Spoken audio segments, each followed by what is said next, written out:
Hello hello दोस्तों, क्या हाल चाल है यार। आज बहुत गर्मी लग रही है, तो अगर गर्मी लग रही है तो इसका तो कुछ तो निवारण करना ही पड़ेगा।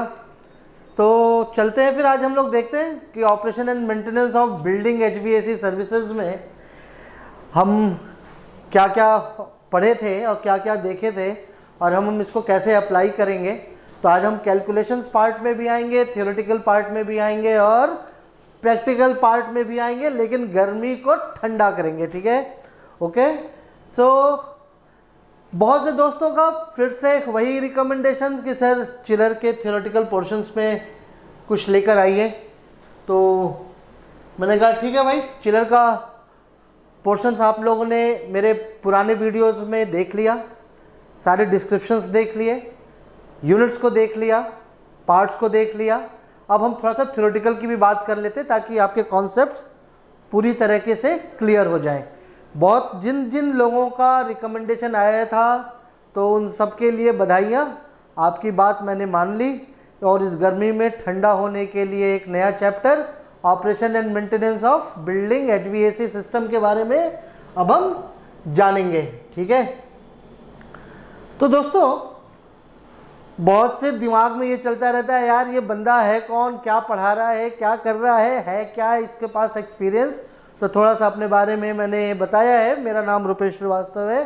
ठीक है, असिस्टेंट जनरल मैनेजर की पोस्ट पे काम कर रहा हूँ और 23 से 24 साल का एक्सपीरियंस हो चुका है डिफरेंट फील्ड्स में। ठीक है, और आपके लिए चूँकि जो चीज़ें प्रॉब्लम्स आई हैं उसी प्रॉब्लम्स को रिजॉल्व करने के लिए आपको कुछ सपोर्ट मिल सके, हमने जो गेन किया है उसमें आपको कुछ सपोर्ट मिल सके, इसलिए आपको हम लोग थोड़ा सा अपना ज्ञान साझा कर रहे हैं। बाद में फिर देखते हैं कि और क्या आपके लिए और मदद कर सकते हैं। तो आगे बढ़ते हैं और आज हम जिस बात पे डिस्कशन करेंगे, ठीक है, आज हम जिस बात पे डिस्कशन करेंगे वो पहली बात क्या क्या होगी और क्या क्या चीज़ें हमने देखी थी, पढ़ी थी और समझी थी। तो बेसिक ऑफ रेफ्रिजरेशन क्या होता है, ठीक है, बेसिक ऑफ रेफ्रिजरेशन क्या होता है, वेपर कंप्रेशन साइकिल क्या होती है, सेंट्रल एयर कंडीशनिंग इक्विपमेंट क्या होते हैं, air cooled chiller water cooled chiller में अंतर क्या होता है, कितने तरीके के कंप्रेसर्स होते हैं। अभी तक आपने स्क्रू देखा था जब मैं पढ़ा रहा था तो, और सेंट्री भी देखा था आपने।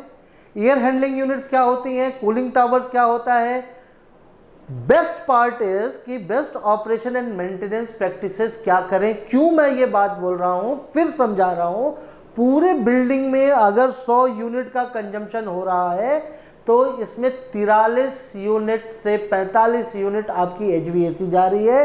अगर आपने इस पे अच्छे से मास्टरी कर ली तो दोस्तों इतने पैसे बचा सकते हो कि आपको खुद आइडिया नहीं होगा।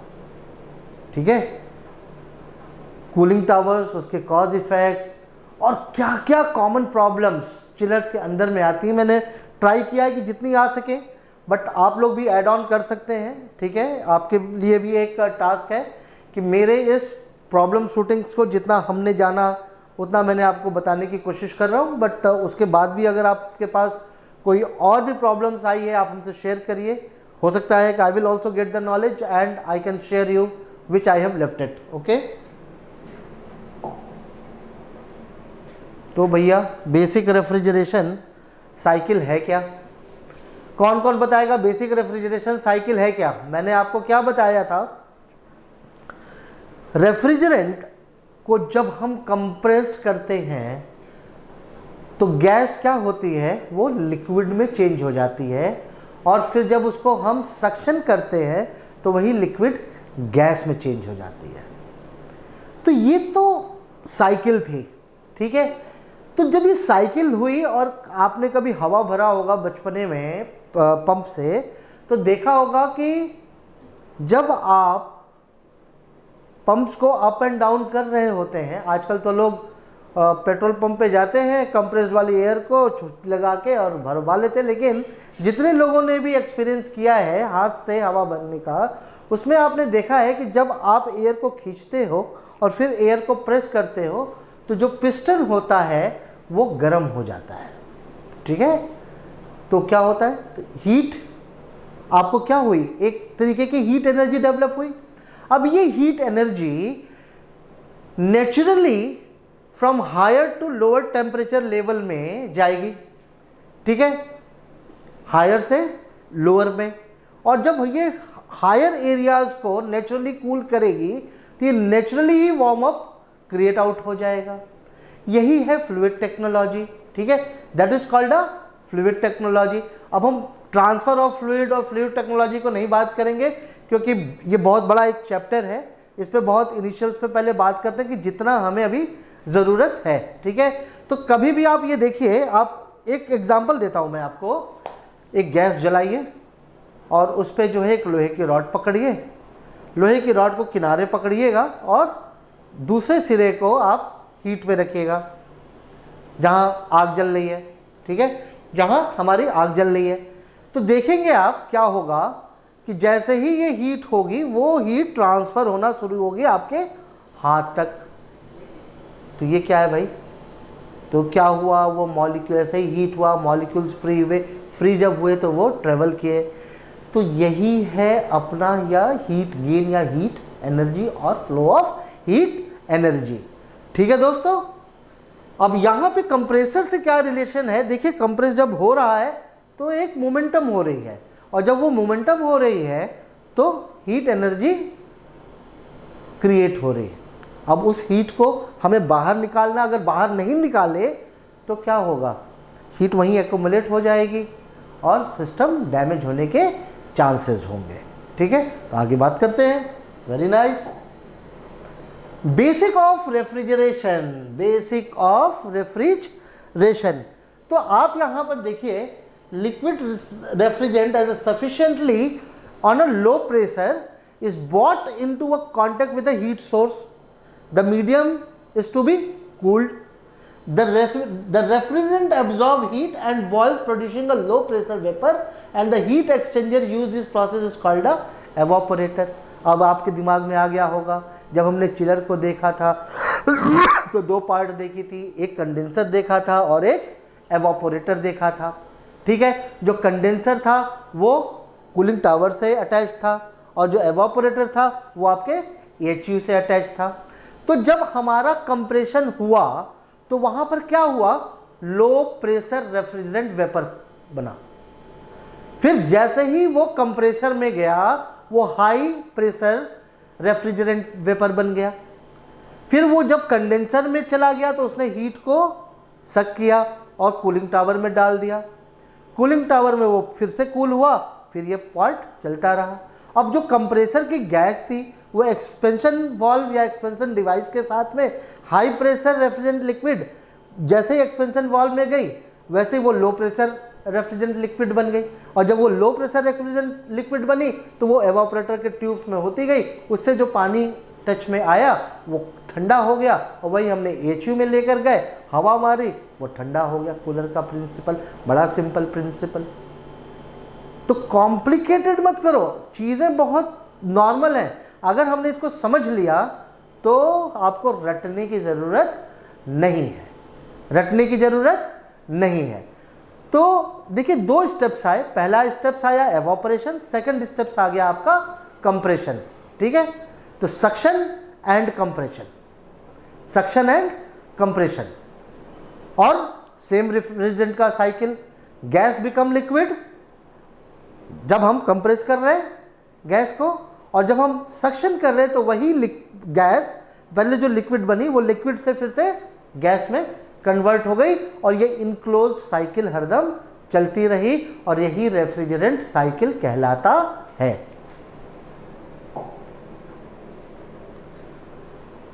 फिर से मैंने आपको वही बात बताई थी कि आपके पास 4 सिस्टम्स होते हैं, जब हमने डीजी की भी बात की थी, सक्शन,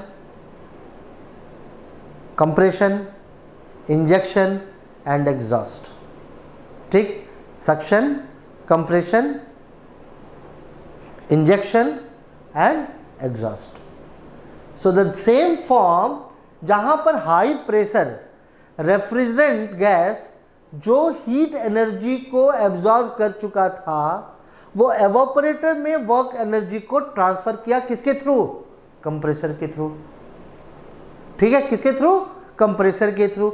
जब ये कंप्रेसर के थ्रू आपको हीट एनर्जी को ट्रांसफर किया तो टेम्परेचर क्या हो गया? वो बढ़ गया, वो बढ़ गया। अब हमको इसको तो ट्रांसफर भी करना है ना, तो ये यहां पर क्या हुआ, ये high pressure vapour high pressure liquid में कन्वर्ट हो गया दोस्तों। किसमें कन्वर्ट हो गया? High pressure vapour high pressure liquid में कन्वर्ट हो गया। इसी का अपोजिट जब हमने सक्शंस आउट में किया तो यही high pressure liquid low pressure vapour में कन्वर्ट हो गई। That is the fourth formula. तो आप यहां पर देखो, कंप्रेसर चाहे वो कुछ भी हो, सॉफ्ट वर्किंग यहां पर दिखाई है। जैसे ही निकला वो हाई प्रेशर रेफ्रिजरेंट वेपर पे पहुंच गया, कंडेंसर में गया। ठीक है, इसने अपनी गर्मी को छोड़ा, ये गर्मी को छोड़ दिया इसने। ठीक है, यही हाई प्रेशर रेफ्रिजरेंट, ये जो वेपर था, ये कंडेंसर में आके क्या बन गया? लिक्विड बन गया। फिर जैसे ही ये एक्सपेंशन वाल्व में गया, जैसे ही ये एक्सपेंशन वाल्व में या एक्सपेंशन डिवाइस में गया, यही हाई किसमें चेंज हो गई? लो प्रेशर में चेंज हो गई। तो ये एक्सपेंशन वाल्व क्या हो गया? एक तरीके की कैपिलरी ट्यूब हो गई। आया ये और गया 10। मतलब अगर हम एक्सपेंशन वाल्व की बात करें तो आया हमारे पास इतना और हमने वेंचुरी लगा दी, मिस्टिंग वेंचुरी लगा दी ऐसी, और फिर मैंने इसको एक जगह ले जाके इकट्ठा कर लिया, एक जगह ले जाके इकट्ठा कर लिया। समझ गए?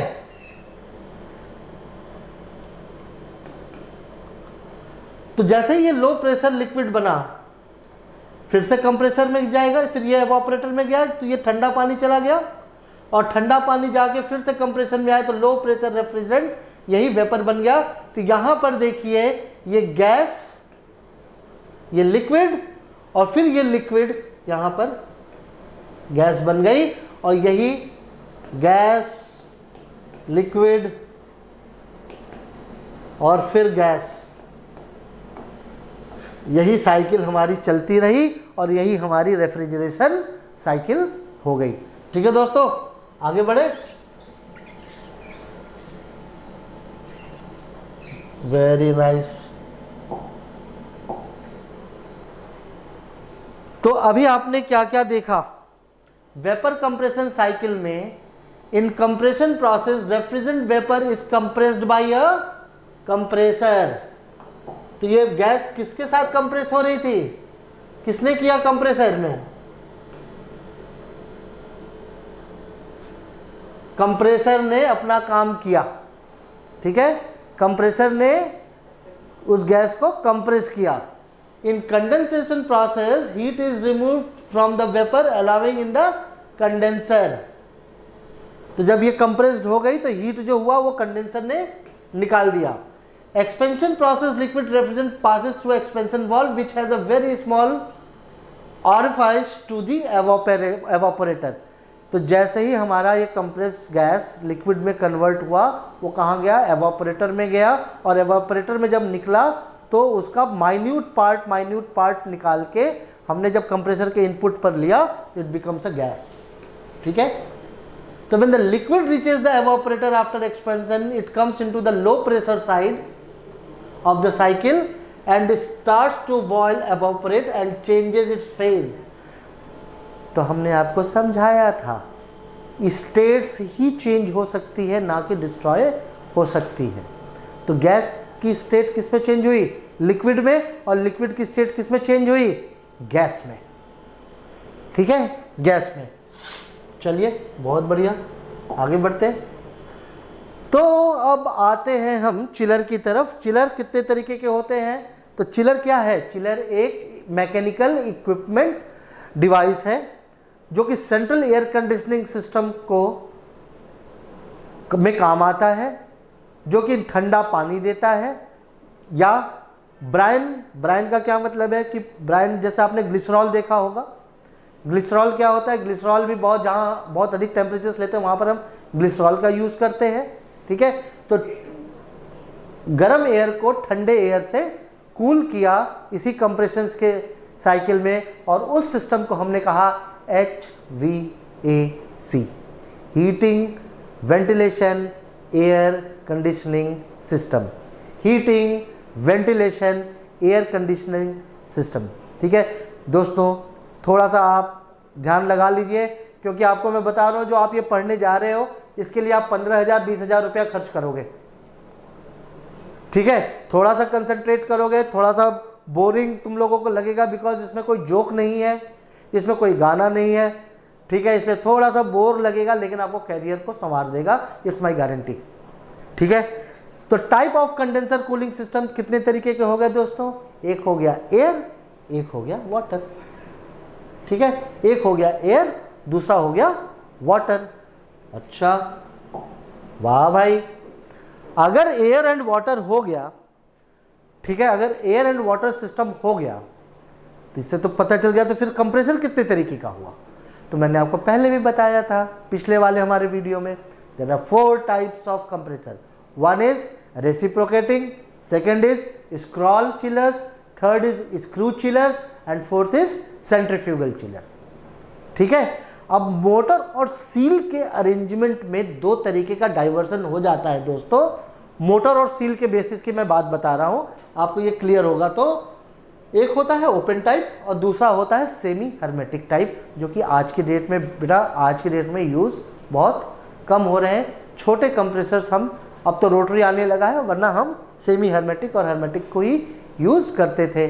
ठीक है, reciprocating chiller, scroll chiller, screw chiller और सेंट्रीफ्यूगल चिलर। तो अब चारों के कंप्रेसर्स की बात कर लेते हैं। ठीक है, okay, oh my God, air cooled chiller. ठीक है, एयर कूल्ड चिलर। तो अब ये एयर कूल्ड चिलर में होता क्या क्या है?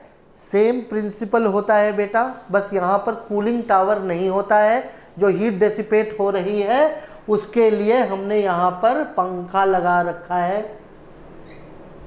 ठीक है, जो कि ये पंखा जो है ऊपर की तरफ गर्मी को फेंकता है, और यहाँ पर देखो ये वाला पोर्शन, ये हमारा एवापोरेटर कॉइल है। ठीक है, और ये कॉइल क्या होता है, किसमें आता है? 2RD, 4RD और 6RD। जितनी RD होगी, मतलब जितना पाइप जाएगा,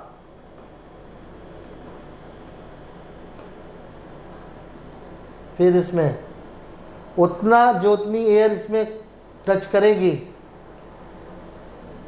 ठीक, जितनी एयर टच करेगी इसमें, जितनी एयर इससे टच करेगी उतनी ठंडी होगी,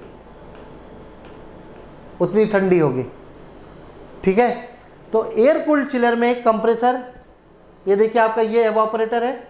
ठीक है, ये कंप्रेसर है, ये कंडेंसर फैंस है, और एयर कूल्ड कंडेंसर यहाँ पर लगे हुए हैं। ठीक है, एयर कूल्ड कंडेंसर्स यहाँ पर लगे हुए हैं।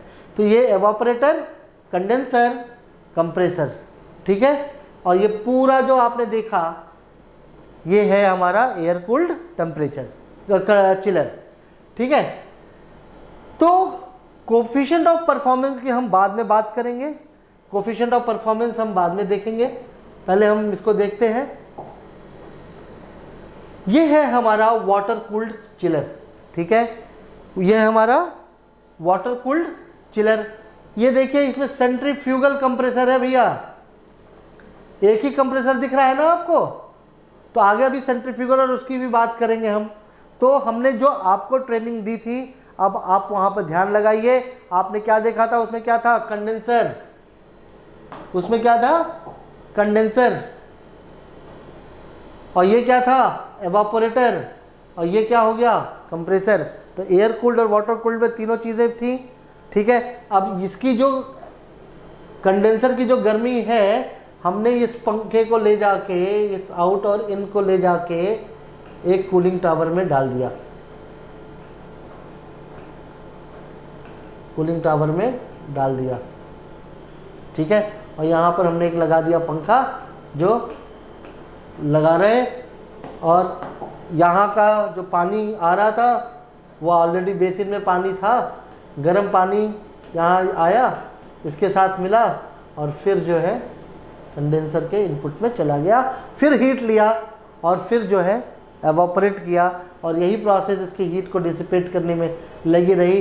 कंडेंसर ने अपना काम किया, एवापोरेटर ने क्या किया, इसमें जो गैस कंप्रेस हुई वो लिक्विड बन चुकी थी, इसके अंदर का जो ये था ये पानी जो है इन चला गया हमारे AHU में, और जो AHU का जो आउट आया वो फिर इसके चला गया, और यही साइकिल हमारे पास चलती रही, ठीक है। चलिए देखिए, रेसिप्रोकेटिंग चिलर में मैंने आपको पहले भी बताया था, दो रेसिप्रोकेटिंग चिलर में अगर आप इस पोर्शन को देखेंगे,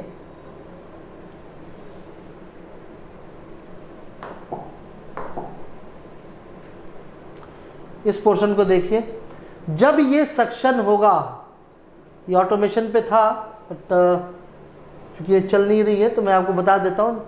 तो ये क्या होगा, इसका डिस्प्लेसमेंट यहाँ पर आ जाएगा, इसमें गैस आ गई, जब ये नीचे गया तो इसने सक किया, इसमें गैस आ गई, फिर ये वाल्व बंद हो गया और ये डिस्चार्ज यहाँ से निकल गया, ठीक है। तो ये कॉन्टिन्यूअस साइकिल चलेगी और ये इसी तरीके से मूवमेंट करेगा पिस्टन, और up and down, up and down, up and down, up and down, ये चलता रहेगा।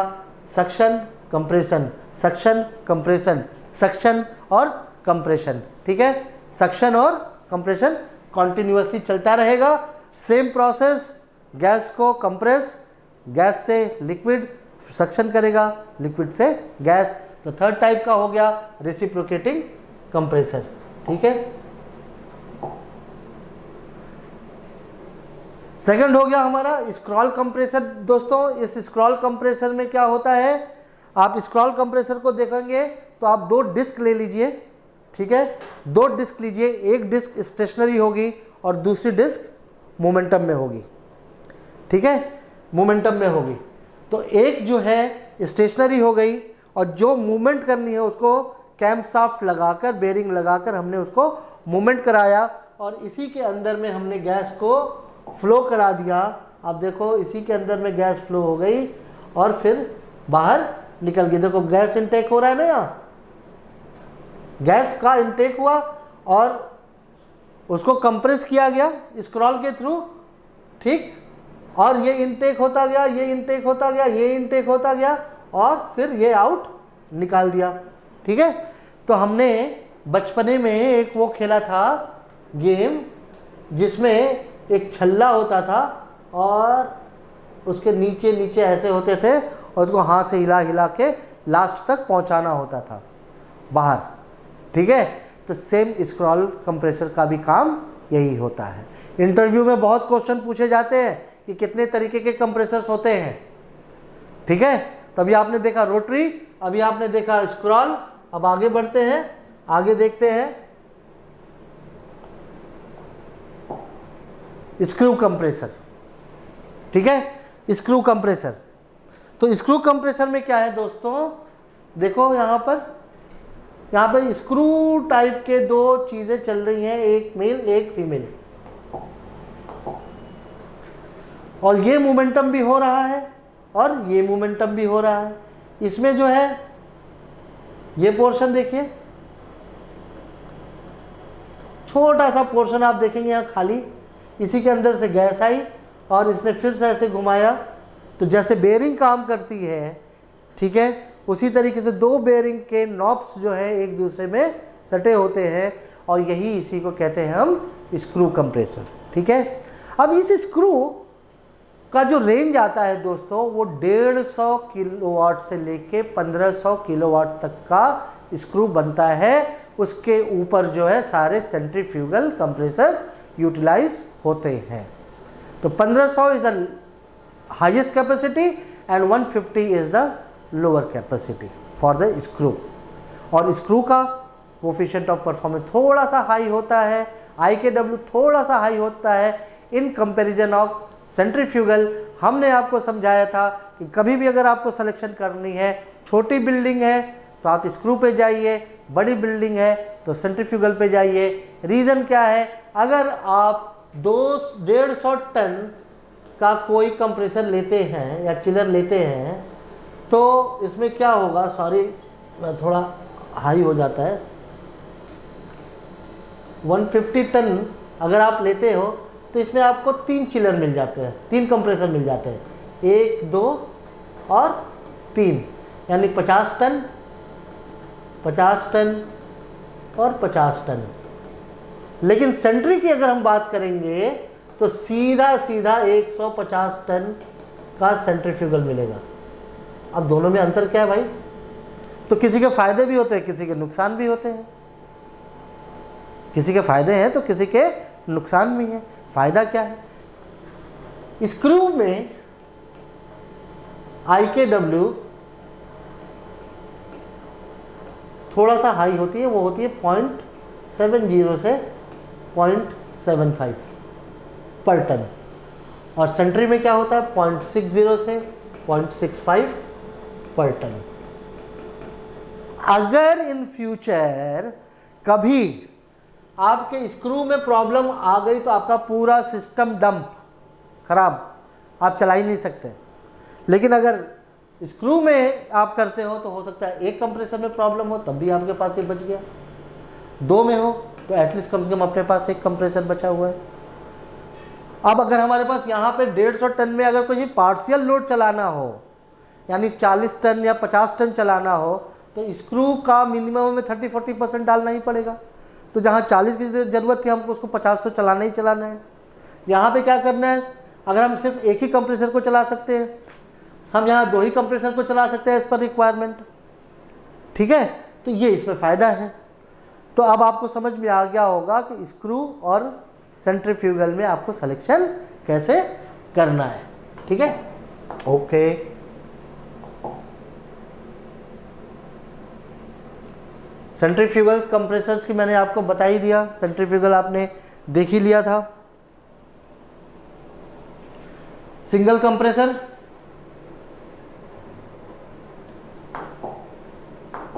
ट्रेनिंग में भी आप मेरे वीडियोस में आप देखोगे, single compressor, condenser, evaporator and micro processor. तो हम जल्दी करते हैं, ये आपके समझ में आ गई, ओके। देखो सेंट्रीफ्यूगल कंप्रेशंस का आप इसका एक डायग्राम देख लो कि एक ही सिंगल सिस्टम्स में आपके पास मल्टी स्टेज इम्पेलर शाफ्ट है, ठीक है, मल्टी स्टेज इम्पेलर शाफ्ट है।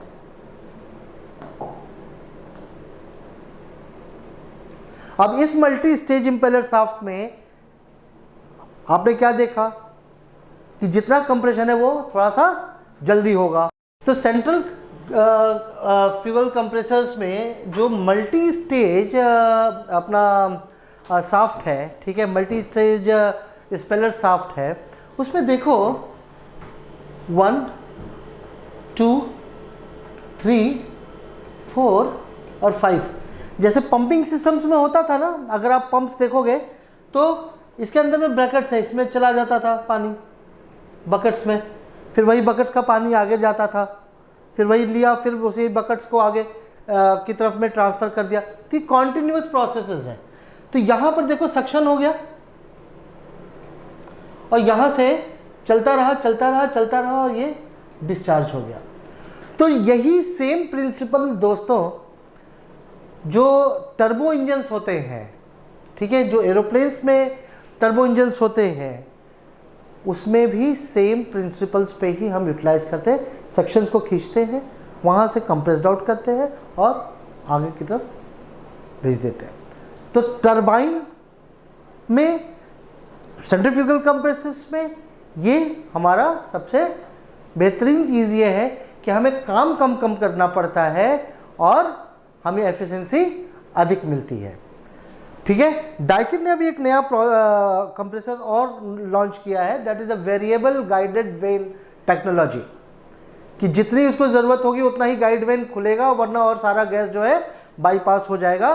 तो वर्क डन कम उसको करना पड़ा और एफिशिएंसी उसने अधिक दे दी।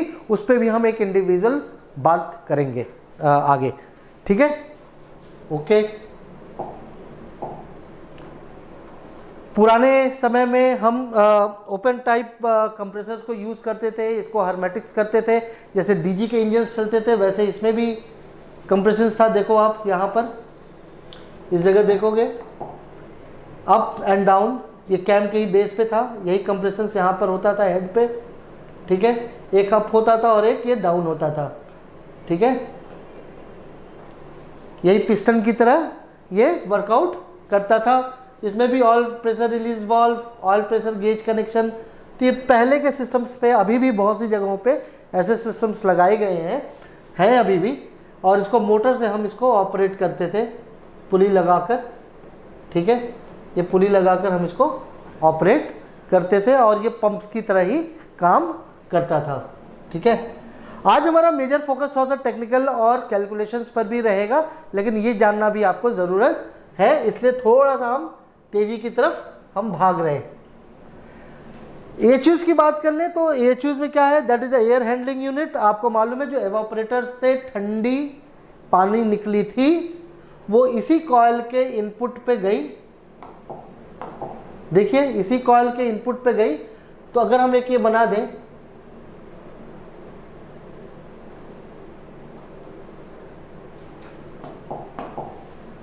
पानी गया अंदर, पानी गया अंदर, अंदर अंदर अंदर अंदर अंदर अंदर और निकल आया बाहर। तो यहाँ इन हुआ, यहाँ आउट हुआ। अब देखो इसके अंदर में ठंडा हो गया, ठंडा पानी जा रहा है, कोल्ड वाटर जो कि कंप्रेसर से निकला था। अब हमने यहाँ पर फैन लगा दिया एक, और इस फैन का थ्रो जो है हमने बाहर की तरफ कर दिया। तो ये क्या होगा, कूल एयर हमें मिलने लगेगी। और यही आप सोचो जब आप अपने घर में एसी ऑन करते हो तो क्या होता है, यही पानी, यही जो गैस जो जा रही होती है ठंडी हो रखी होती है, इसी से एयर टकराती है और अंदर जो है आपको ठंडी एयर देती है। तो इसमें क्या हो गया, एक हो गया ये फैन, ये हो गया मोटर, ये हो गया कॉइल, ठीक है, कूलिंग कॉइल। इसके आगे लगा दिया फिल्टर, क्योंकि जो एयर हम बाहर से सक्शन कर रहे हैं उसमें बहुत से डस्ट हो सकते हैं, बहुत से मॉलिक्यूल्स हो सकते हैं। अब वही एयर को अगर हम अपने कमरे में ले लें या वर्क प्लेस पे ले लें और उसी गंदी एयर को अगर हम डायरेक्टली सूंघें तो हमारी हेल्थ ख़राब हो सकती है। इसलिए प्री फिल्टर्स को यूज़ किया जाता है। बहुत तरीके के फिल्टर्स होते हैं। अगर हम ऑपरेशन थिएटर की बात करें तो वहाँ 1% भी डस्ट की ज़रूरत नहीं होती है, वहाँ पर हमें हीपा फिल्टर की ज़रूरत पड़ती है। बहुत सी जगहों पे हम MERV फिल्टर्स को यूज़ करते हैं और फिर उसके पहले हम प्री फिल्टर्स को यूज़ करते हैं। तो प्री फिल्टर्स के यूज़ करने का मतलब है कि मोटे से मोटे माइक्रोन के डस्ट को हमने पहले प्री कर दिया, फिल्टर कर दिया, जितना बचा हमने उसको अंदर लिया। MERV पे और फिल्टर कर दिया, और कम माइक्रोन के डस्ट को हमने फिल्टर कर लिया। और जब ऑपरेशन थिएटर, डेटा सेंटर, इसमें कहीं पर भी हमने यूटिलाइज़ किया तो एकदम फिल्टर्ड एयर हमने यूटिलाइज़ की। तो इसमें कोई बहुत बड़ी बात नहीं है। जैसे हमारा कूलर होता है, बाहर तीनों तरफ से हवा लेता है और जो उसके पैड्स होते हैं उस हवा जो है उसी पैड से टकराती है, ठंडी होती है और फैन के थ्रू पे बाहर आ जाती है। That is basically a AHU। और AHU भी दो तरीके के होते हैं, ceiling suspended unit, floor mounted unit, ठीक है। तो और फ्लोर सीलिंग यूनिट्स भी होती है, ठीक है। तो अब इसकी कैपेसिटीज़ को हम CFM में जस्टिफाई करते हैं। अभी हम जब कैलकुलेशंस कर रहे हैं तो उससे आपको पता चल जाएगा कि इसकी कैपेसिटी हमें कैसे लेनी है, ठीक है।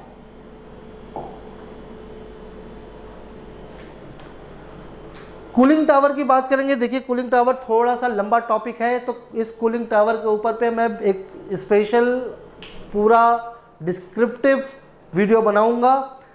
पर फॉर द मीन टाइम आपको बताया था कि कंडेंसर से जो गर्म पानी हमारे पास निकल कर आ रहा है उसमें हीट को हमें डिसिपेट करना है, और वो हीट को डिसिपेट करने के लिए हमें कूलिंग टावर एक ऐसा माध्यम है जहाँ से हम हीट को बाहर निकालते हैं और फिर से जो वो पानी हमारे पास गर्म होके आ रहा है उसको फिर से ठंडा करते हैं और फिर हम कंडेंसर में भेजते हैं। तो 3 तरीके का कूलिंग टावर होता है दोस्तों। एक होता है अपने पास इंड्यूस्ड ड्राफ्ट, फोर्स ड्राफ्ट और natural draft. Okay, induced draft, force draft और नेचुरल ड्राफ्ट। ओके, चलिए हम अभी अब आगे बात करते हैं।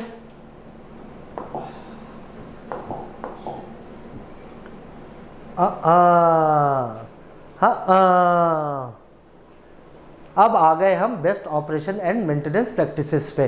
बट इस प्रैक्टिसेस को समझने से पहले अब हम पहले बात करेंगे कैलकुलेशन की, और कैलकुलेशन पहले समझेंगे, फिर बेस्ट ऑपरेशन एंड मेंटेनेंस की बात करेंगे, क्या करना चाहिए या क्या नहीं करना चाहिए। तो उसके लिए आ जाइए जरा, हम नोटपैड पर आ जाते हैं और आपको दिखा देते हैं भैया ये HVAC कैलकुलेशन। अब आएगा मजा, आएगा मजा जब हम करेंगे कैलकुलेशन। अभी तक तो बस खाली वो क्या हुआ था, ये कैसा था, ऐसा कैसा था। तो भैया कौन कौन हमें टॉफ़ी खिलाने वाला है या चॉकलेट खिलाने वाला है, तब हम कैलकुलेशंस की बात करेंगे, वरना हम नहीं करेंगे। नहीं करेंगे, हम बिल्कुल करेंगे। क्यों नहीं करेंगे, आप ही के लिए किया है।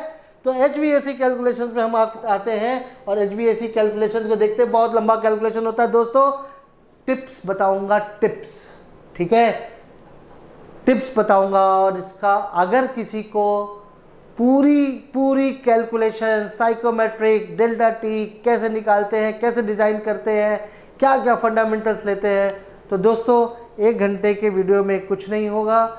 हम एक नया अपना ट्रेनिंग मॉड्यूल ले आ रहे हैं बहुत जल्दी, आप उसको ज्वाइन करिए। आपके सारे के सारे बेसिक फंडामेंटल बहुत कम पैसों में आपके पास पहुंच जाएंगे। पैसा कमाना कोई वो नहीं है, पैसा अगर आप देंगे तो आप सीरियस होंगे ट्रेनिंग के लिए, वरना आप सीरियस नहीं होंगे, ठीक है, चाहे हम कितना भी खून जला लें। तो जो लोग इंटरेस्टेड हैं, हमारे लास्ट के वीडियोस में मैं आपको मोबाइल नंबर दूंगा, यस और नो करके भेजिएगा और अपना मेल आईडी भेजिएगा। जो नया बैच आएगा सिर्फ 50 ही बच्चों का, वही एक बैच मैं अभी शुरू करूंगा, क्योंकि पहला बैच ख़त्म हो चुका है जो अभी चल रहा था। अब ये नेक्स्ट बैचेस में सिर्फ 50 बच्चों को ही लेंगे। तो अर्ली रिप्लाई, अर्ली एग्जीक्यूशन ये आपके जिम्मे है। तो सबसे पहले हम कैलकुलेशंस की बात कर ले, बाद में वो दूसरी चीज़ों की बात करेंगे।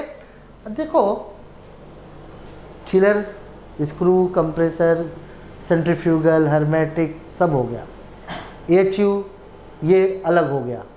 अब हम डिज़ाइन कैसे करें। सपोज कर लो मैं 4 चीज़ें बताता हूँ, गांठ बांध लेना। 1 टन, ठीक है, 1 ton, 1 ton, 1 ton is equal to 12,000 BTU। BTU क्या है बेटा, ब्रिटिश थर्मल यूनिट।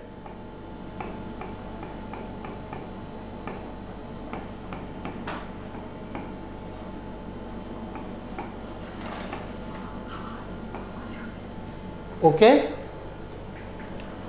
1 टन में हम कितने स्क्वायर फीट एरिया को ठंडा कर सकते हैं।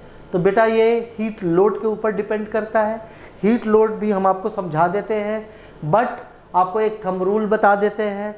जहाँ बहुत क्राउडेड एरिया है, जहाँ बहुत अधिक लोग हैं, वहाँ पर 1 टन से 150 स्क्वायर फीट एरिया को हम कवर करते हैं। एक हम आपको जनरल थंब रूल बता रहे हैं, वरना आप हीट लोड जब निकालेंगे तो पर टन के हिसाब से आप निकाल लोगे। जहाँ बहुत क्राउडेड है, हाई क्राउडेड।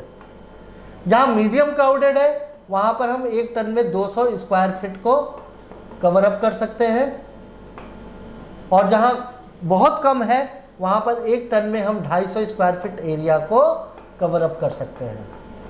तो लो, मीडियम और हाई आपको बता दिया। 70 भी हो सकता है, 80 भी हो सकता है, वो डिपेंड करेगा कि आपका हीट लोड कितना निकल कर आ रहा है और आप उसको कैसे जस्टिफाई करेंगे। लेकिन अभी आप उसमें मत पड़िए, पहले आप थंब रूल को जान लीजिए ताकि आप इंस्टेंट कैलकुलेशन कर लीजिए और अपने बुद्धि को लगा लीजिए। ठीक है, 1 टन में आपके पास ये मिल गया दोस्तों। अब 1 टन में जो CFM होता है वो 400 CFM होता है, जो HU की जो हम डिज़ाइन करेंगे। ठीक है, अभी हम इस पर स्टैटिक लोड, डाइवर्सिटी लोड, ये लॉस वो लॉस, वो हम बाद में बात करेंगे। थंब रूल समझ लो, गांठ बांध लो। क्यों? क्योंकि तुम्हें अगर R&D में जाना है तब बेसिक्स में जाना, operations, maintenance, shift engineer, technical manager बन रहे हो तो इतने बेसिक्स को जान लोगे, कोई तुम्हें बेवकूफ़ नहीं बनाएगा। और जो फंडामेंटल्स लोग देते हैं ना काफ़ी है, वो फंडामेंटल आपका क्लियर है तो कोई आपके ऊपर हाथ नहीं रखेगा। ठीक है, अब देखो मैं क्यों बता रहा था ये, इसको ध्यान में रख लेना दोस्तों। ठीक है, स्क्रू में मैं आपको पहले बता चुका हूं, स्क्रू कंप्रेसर ये लेता है तुम्हारा बेटा 0.75 से 0 से 0.75 यूनिट पर टन। ठीक है, IKW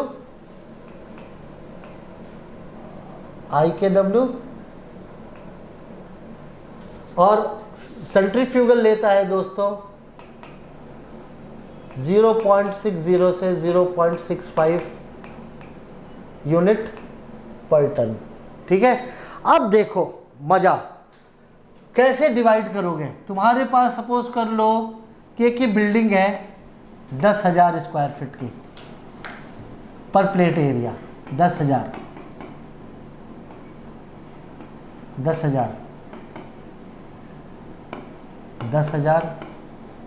और 10,000, तो कितना हो गया ये? टोटल आपका हो गया 50,000 स्क्वायर फीट।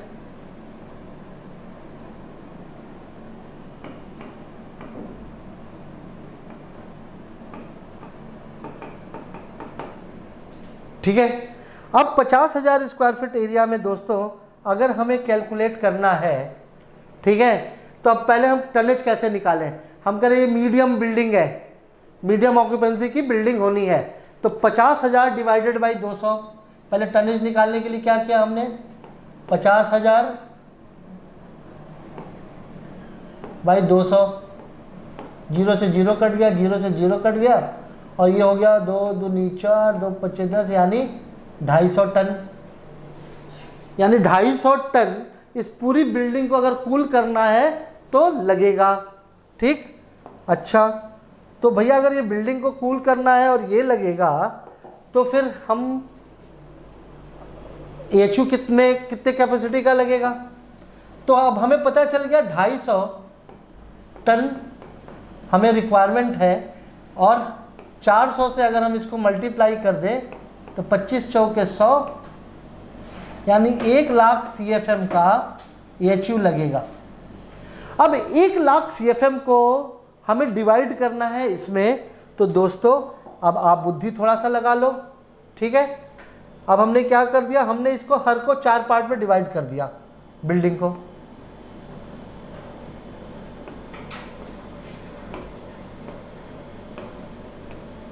हो सकता है 10,000 वाला आता है, हमको तो एक ही चाहिए। ठीक है, हमको तो एक ही चाहिए, 1 2 3 4, यानी 10,000 स्क्वायर फीट एरिया में हमें CFM की कितनी ज़रूरत पड़ गई, 10,000 डिवाइडेड बाई 400।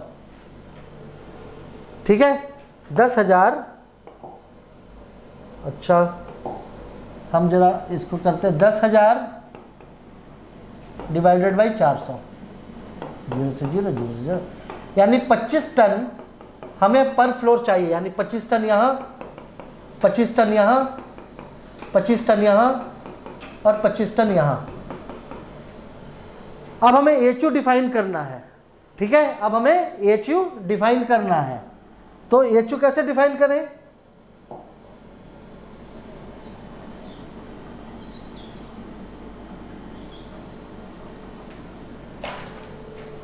तो 25 टन यहां आ गया, यानी 6 टन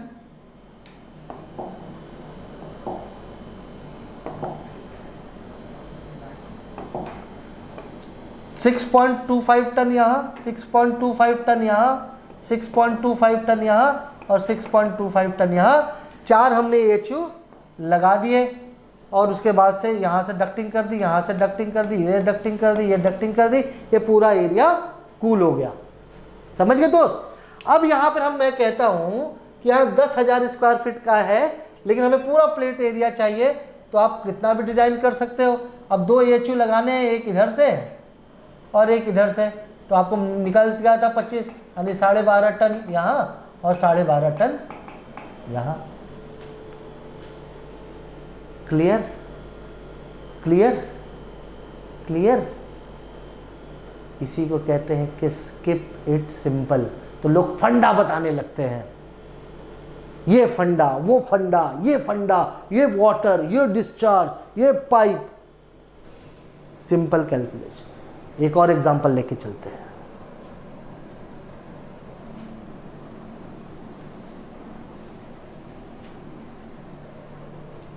तीन माले की बिल्डिंग, नीचे जो है फूड कोर्ट, ऊपर जो है सिनेमा, मॉल, और यहां ऑफिस। 3 मिक्स कर दिया दोस्त तुम्हें, और मैंने कहा ये सबको मिला के 20,000 स्क्वायर फीट एरिया है। तुम डिसाइड करो कि यहां पर तुम्हारा फुटफॉल कैसा होगा। जिस हीट लोड की बात हम कर रहे थे, यहां पर फुटफॉल क्या होगा? यहां सबसे अधिक होगा। क्यों होगा? यहां गैस बर्नर भी जल रहे होंगे, लोग खाना खा के वो भी ले रहे होंगे, तो उनके अंदर से हीट निकल रही होगी। ठीक है, तो यहां पर क्या करोगे? हाई लोगे, मीडियम लोगे कि लो लोगे? फंडा क्लियर है हमारा, हाई लेंगे सर। अच्छा, तो हम इसको 30,000 कर देते हैं। चलो 30,000 एरिया, यानी 10,000 ईच, 10,000 ईच, 10,000 ईच। सर यहां पर हम लेंगे हाई मतलब 150, यानी 10,000 पहला आ गया, 10,000 डिवाइडेड बाई 150। मॉल एरिया है, मीडियम है, ओके। 10,000 डिवाइडेड बाई 200, ये हो गया फूड कोर्ट, ये हो गया मॉल। तीसरा लिया हमने एग्जांपल 10,000 बाई 250, क्योंकि ऑफिस एरिया है। कर ले दोस्त, तो 150 कट गया। ठीक है,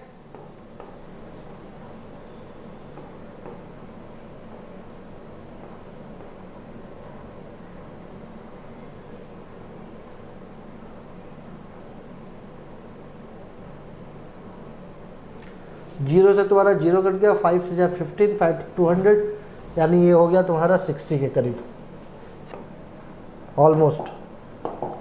कितना आ गया?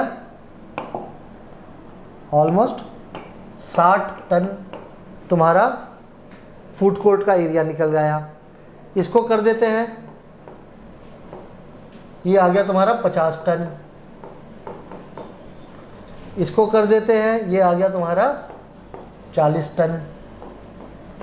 तीनों को जोड़ लेते हैं, 60, 50, 110 और 40, 150 टन की ज़रूरत पड़ेगी। ठीक है, अब एचयू की कैपेसिटी निकाल लेते हैं, मल्टीप्लाई बाई 4, 6 चौके 2400 CFM। ठीक है, इंटू 40, 400, 5 चौके 20, 24,000 CFM।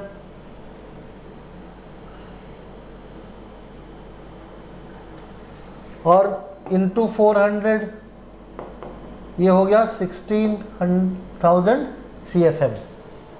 ठीक है दोस्तों, तो अब हम थोड़ा सा कैलकुलेशन को हटा के, इसको पहले कैलकुलेशन हटा देता हूँ और यहाँ पर लिखता हूँ ऑफिस एरिया में हमें कितना आया था 40 टन, इसमें आया था 50 टन और इसमें आया था 60 टन। इसमें एचयू की कैपेसिटी कितनी आई, कितना आ गया तुम्हारे पास 150 टन में तुम्हारा 40 टन, यानी 40 टन में कितना CFM, यानी अपना आ गया था 24,000 CFM। अब ये तुम डिसाइड करोगे कि इस 24,000 CFM के एचयूज को कैसे कैसे किस किस एरिया में हमें डिवाइड करना है। ठीक है, 40 टन है और 24,000 CFM है, वो तुम डिसाइड करोगे कि कहाँ 10 टन लेना है, कहाँ 5 टन लेना है, कहाँ 10 टन लेना है, कहाँ 8 टन लेना है। और जितना टन लोगे उससे 400 से मल्टीप्लाई कर देना होता है, एचयू की CFM की कैपेसिटी आ जाएगी। 50 टन में तुम्हारी CFM की कैपेसिटी आई 20,000 CFM और 60 टन में तुम्हारे पास कैपेसिटी आई ऑलमोस्ट, सॉरी ये आई तुम्हारी 16,000, 20,000 और 24,000 CFM। ठीक है दोस्त, अब इस 60 टन को तुम कहीं पर भी डिवाइड कर सकते हो, 10 ton, 10 ton, 20 ton, 5 ton, 15 ton. That's your decision, it's not my decision. But याद रखना per ton multiply by 400, this is your funda. ठीक है, this will be your funda. Clear? ये क्लियर हो गया दोस्त? ओके। तो अभी आप सोचोगे कि सर ये जो आपने निकाल दिया ये 150, 200 और 250, ठीक है, फंडा क्या था सर? तो चलो फंडे को देख लेते हैं। देखो बेटा, कोई भी बिल्डिंग 3-4 चीज़ें इस पे इम्पैक्ट करती हैं। एक जो है अपना सूर्य देव, ये जो सूर्य देव है ये सीधा जो है इस बिल्डिंगिया पे अपना रिफ्लेक्शन डाल देते हैं, तो बिल्डिंगिया गर्म हो जाती है। अब इस बिल्डिंग के अंदर में बहुत से मटेरियल लगे हुए हैं, ग्लास लगा हुआ है, आदमी बैठे हुए हैं, अंदर फ्लोरिंग है, रूफ पे फ्लोरिंग है, वॉल है। तो बहुत से ऐसे फंडे हैं जो कि हीट को ऑब्जर्व करते हैं और रिड्यूस करते हैं। ठीक है, ऑब्जर्व भी कर लेते हैं और रिड्यूस भी कर देते हैं, निकाल भी देते हैं। तो इस चीज़ों को हम कहते हैं हीट लोड कैलकुलेशन। ठीक है, हीट लोड कैलकुलेशन। तो मैं कंफ्यूज नहीं करूंगा, बेसिक्स फंडामेंटल बताऊंगा, पूरी नॉलेज और भी चाहिए, कैसे निकालेंगे, कैसे पैरामीटर्स को जस्टिफाई करेंगे, पूरा सब कुछ ट्रेनिंग्स के लिए भी कुछ छोड़ देते हैं। ठीक है, उस ट्रेनिंग्स में मैं आपसे प्रैक्टिकली निकलवाऊंगा, काम करवाऊंगा और तब आपका और फंडा क्लियर हो जाएगा। ठीक है, तो अभी हम पहले हीट लोड कैलकुलेशन की बात कर लें। Heat load calculation,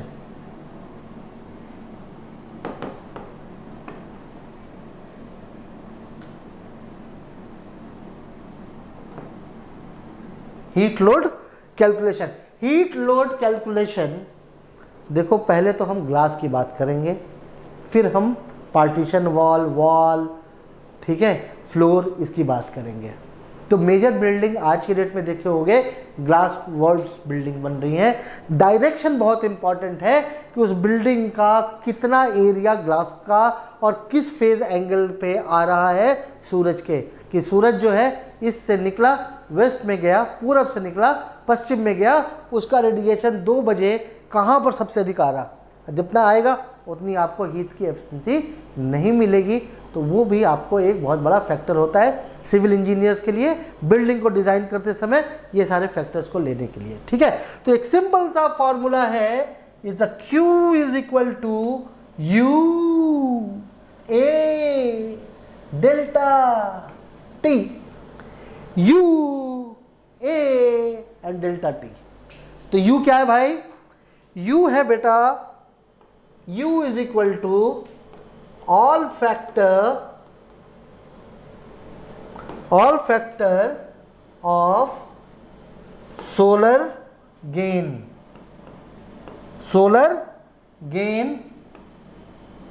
by glass। ठीक है, ए फैक्टर क्या है? एरिया, कि वो ग्लास जो है कितने बाई कितने का है, कितना एरिया कवर कर रहा है। और डेल्टा टी, डेल्टा हमें मालूम ही है, डिफरेंशियल करते हैं। ठीक है, आउटपुट, टेम्परेचर का आउटपुट माइनस टेम्परेचर का इनपुट, ये तुम्हारा डेल्टा टी कहलाता है। ठीक है, तो अब हम इसको थोड़ा सा और आगे बढ़ लेते हैं, फिर नीचे आ जाएंगे। अब देखो, ग्लासेस भी बहुत तरीके के आते हैं, normal plain glasses, toughened glasses, glasses के ऊपर फिल्म्स लगती है। उस फिल्म्स में जो हीट एब्जॉर्ब होता है 30% भी होता है, 50% भी होता है, 70% भी हीट रिडक्शन होता है। ठीक है, लेकिन हीट तो हीट आएगी ही आएगी। ठीक है, लाइट तो लाइट ही आएगी।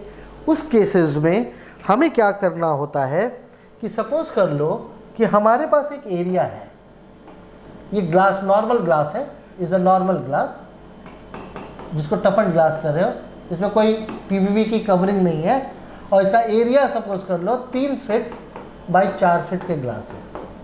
तो क्या हो गया, 3 into 4 is equal to 12 square feet area, यानी 12 स्क्वायर फीट एरिया।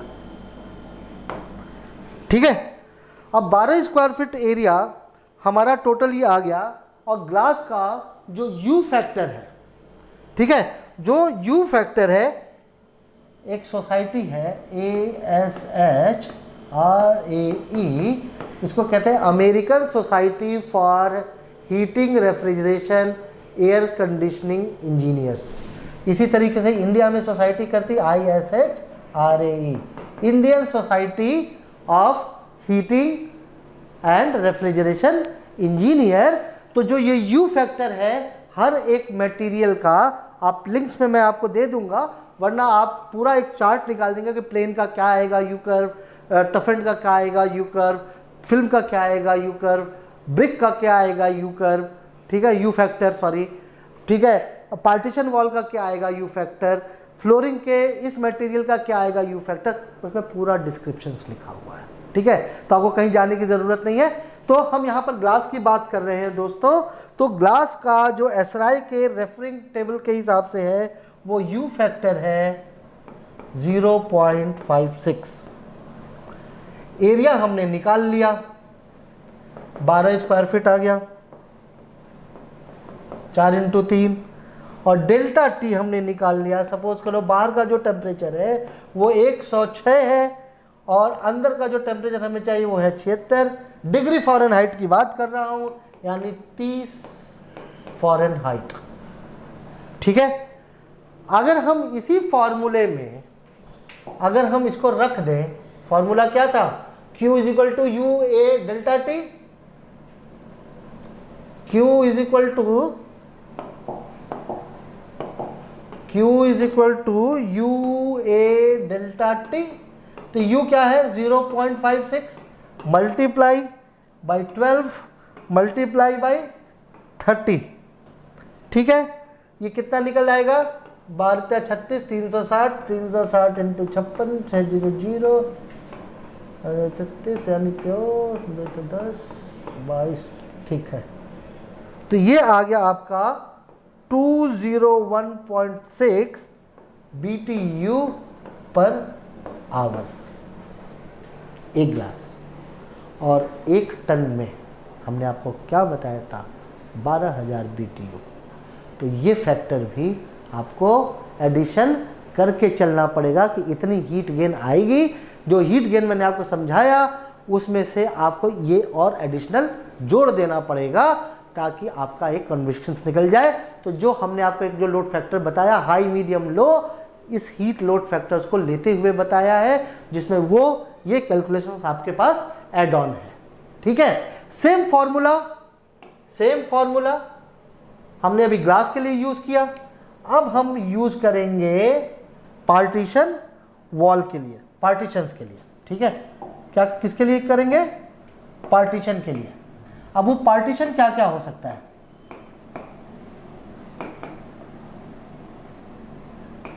वो पार्टीशन क्या क्या हो सकता है, वॉल हो सकती है,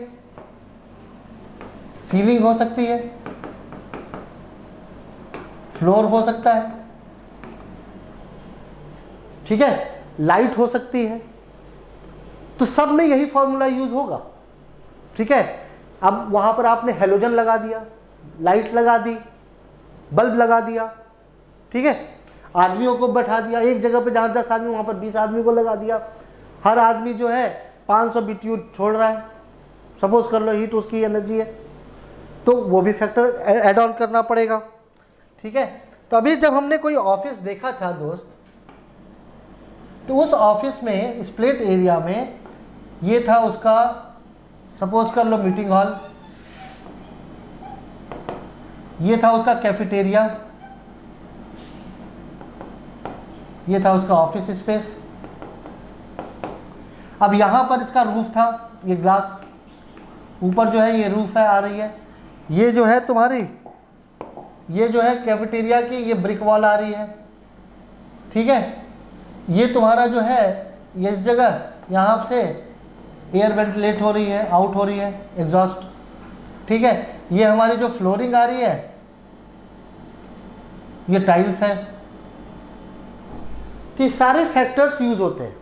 फॉर्मूला बेटा तुम्हारे पास सेम है। फॉर्मूला क्या था, Q, सॉरी दिखेगा नहीं आपको, Q is equal to UA delta T। U हमने ग्लास के लिए लिया था, एरिया लिया था, और डेल्टा T अंदर और बाहर के डिफरेंस के लिए लिया था। यहां पर हम क्या लेंगे, U is equal to same of wall और रूफ, सेम ऑफ वॉल और रूफ। एसराई के गाइडलाइंस में ब्रिक का, रूफ का क्या मटेरियल आप यूज कर रहे हो, सबका U फैक्टर दिया हुआ है। आप उसमें से उसका कैलकुलेशंस निकाल कर डायरेक्टली फॉर्मूले में पुट कर सकते हो। ए हमने कहा एरिया, कितना एरिया है। ठीक है, यहां पर सिर्फ डेल्टा T को देखने का क्या है, T आउटसाइड टेम्परेचर। अगर हम समर और विंटर्स की बात करते हैं तो जो आउटसाइड टेम्परेचर होगा, आउटसाइड टेम्परेचर -5 माइनस इन जो हमारा अंदर है, ये होगा तुम्हारे समर के लिए। फॉर एग्जाम्पल आउटसाइड अगर टेम्परेचर 50 फ़ारेनहाइट है, इसमें से माइनस कर दोगे आप, ये 45 हो जाएगा। और जितना आपको चाहिए, मान लो हमें चाहिए 30 डिग्री, तो समर्स में 45 minus 30 is equal to 15 degree F आपका डेल्टा T हो गया। और यही अगर हम विंटर्स की बात करें दोस्त, तो विंटर्स में हम क्या करेंगे, T outside +5 minus T inside. ठीक है, कितना आ गया, आउटसाइड मान लीजिए 20 डिग्री है, तो हमने इसमें 5 डिग्री जोड़ दिया। ठीक है, ये हो गया 25, और T इनपुट हमें जो चाहिए वो चाहिए, सपोज कर लीजिए 20 डिग्री या 30 डिग्री। तो इसका डिफरेंस कितना आ गया, 5। सेम फॉर्मूले में आप इसको उठाकर रख दीजिए, आपका हो गया। बहुत से ऐसे इंजीनियर्स जो हैं उनके पास ऑटोमेटिक जैसे सॉफ्टवेयर है, आपने वो डाला, ऑटोमेटिकली वहाँ से एसराय से उठा लिया यू फैक्टर और कैलकुलेट करके आपको दे दिया, आपको निकल के चला गया। क्या निकल के चला गया? यही यू फैक्टर के हिसाब से आपका ये वाला जो पोर्शन मैंने आपको पढ़ाया था कि हमें पर टन कितना लेना है, पर टन कितना लेना है, ठीक है, पर टन कितना लेना है। ये अगर आपके समझ में आ गया दोस्त, गारंटी बोलता हूं अभी तक थे तुम 10%, 80% आज की डेट में किसी को भी तुम चैलेंज कर सकते हो, ठीक है। नेक्स्ट वीडियोस में हम आपसे साइकोमेट्रिक चार्ट और इस पे भी बात करेंगे। किसी भी दोस्त को, भाई को अपने नॉलेज को एक्सटेंड करना हो, मैं स्टार्ट करने जा रहा हूं ट्रेनिंग 15 और 20 में। जो जिसका रजिस्ट्रेशन आ जाएगा, हम उसका नॉमिनेशन एग्जीक्यूट करके 1 तारीख से हम ट्रेनिंग स्टार्ट करेंगे। 5 से 7 दिन के कोर्सेज आपके लिए फ्री है। आपको लगता है कि आपके नॉलेज में गेन हो रहा है, वरना आप रिलीव आउट हो सकते हैं और आप 100% अपना पैसा वापस ले जा सकते हैं। 2 महीने का टोटल कोर्स है जिसकी फीस 3500 रुपये है। पहले महीने में आपको 1500 देनी है, दूसरे महीने में 2000 रुपये देनी है। जब ये पूरा कोर्स का मटेरियल, पूरे लाइव क्लासेस, पूरे रिकॉर्डेड क्लासेस आपको मिलते रहेंगे, आप अपने कैरियर को पूरी तरीके से बना सकते हो। और बिलीव करो, इससे सस्ते में आपको कोई गाइडेंस नहीं देगा। इसलिए ले रहा हूँ ये पैसे ताकि तुम सीरियस रहो। 3500 रुपये में मेरा कोई वो नहीं है, बट ये है कि अगर मैं 60 दिन क्लासेस ले रहा हूँ तो वो 60 दिन डिवाइडेड बाय योर 20 रुपये आप पर डे अपनी एक क्लास के लिए एग्जीक्यूट कर रहे हो।